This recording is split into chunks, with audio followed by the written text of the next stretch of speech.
Hello বন্ধুরা, আজকে দেখাবো একটা পাউরুটি দিয়ে একটা নতুন রেসিপি। সারাদিন বৃষ্টিতে আর ভালো লাগছে না ঘরে বসে, তাই ভাবলাম একটা পাউরুটি দিয়ে রেসিপি বানানো যায়। আর ঘরে থাকা আছে পাউরুটি, এমন মজার রেসিপি হলে কার না ভালো লাগে। চলো তোমরা দেখতেই থাকো আমি কি কি দিয়ে বানাচ্ছি। পাউরুটিগুলোকে কুচি কুচি করে নিয়েছি, তার আগে তো দেখেই নিয়েছি আমি সবজিগুলোকে কেটে নিয়েছি। এগুলো কাজের ফাঁকে একটু চাও খেয়ে নিলাম।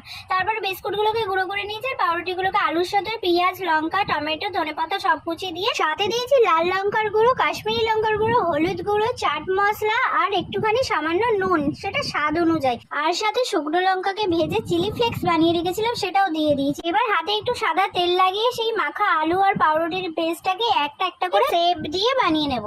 তারপর একটা বাটিতে একটু ময়দা গুলে নেবো, আর বিস্কুটগুলোকে গুঁড়ো করে আগেই রেখেছিলাম সেই বিস্কুটের গুঁড়োর ভালো করে মাখিয়ে নিয়ে আবার ওই ময়দার কোটে একবার দিয়ে আর একবার বিস্কুটের গুঁড়ো দিয়ে কোট দিয়ে গরম তেলে ছাড়িয়ে দেবো। ব্যাস, তারপর আর কি, দেখতেই পাচ্ছ কি সুন্দর ভাজা হয়েছে। আজকের মতো এইটুকুনি। মিনিট ভালো লাগলে লাইক, কমেন্ট, শেয়ার আর সাবস্ক্রাইব করতে ভুলো না কিন্তু। টাটা।